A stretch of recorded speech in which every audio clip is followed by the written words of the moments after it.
3, go.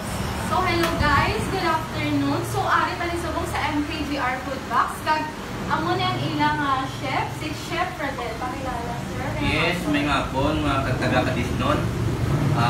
Sa Riwag, ako balik si Chef Radel, co-owner diri sa MKGR Food Box.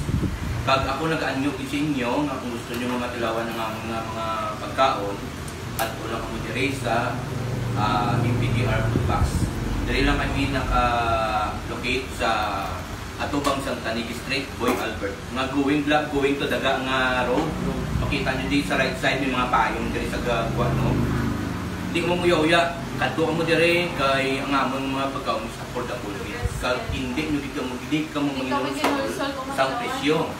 Kag isa pa nang ginamon nag-encourage din namo nga ini nga mga presyo is para sa mga komunidad na hindi na makapil sa ngamon sa mga mamalalo ng mga pagkaon. So ang ginaduso ginamon nga nga menu is ang Mediterranean chicken.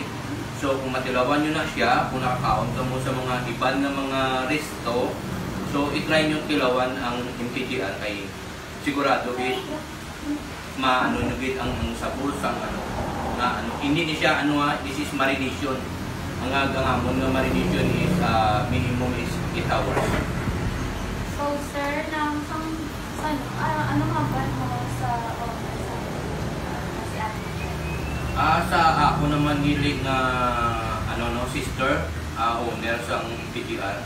In behalf sa akon na sister, so kami nagapaligya sini, kami nagamanage. So ini tanan ay ginahimo namon para sa amon nga mag-build ang amon nga business. So gina-propose gid sa akon ng mga staff nga tanan nga i-introduce gid ang amon nga product at para at least more gid nga kag wala nga kay balo sa iban nga gusto gid nila may balaan kung ano gid ang MKGR.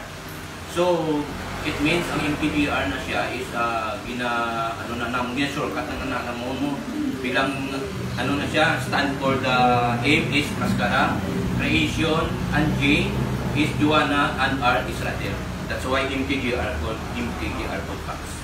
So next question sir, nakamusta na lang teamwork sir sa mga staff? Kung sa teamwork ng staff, wala yung problema kay Inisya is utilize na ako mismo ang nag-guide sila kung ano yung mo nila nila. Okay sir, thank you. So kung kapakita ka mo sa affordable na pagkaon, kadto lang ka mo sa MKGR Food Box located at Boy Albert Street, Barangay Zone 1, Cadiz City. Thank you. Thank you, Chef Radel. Adios.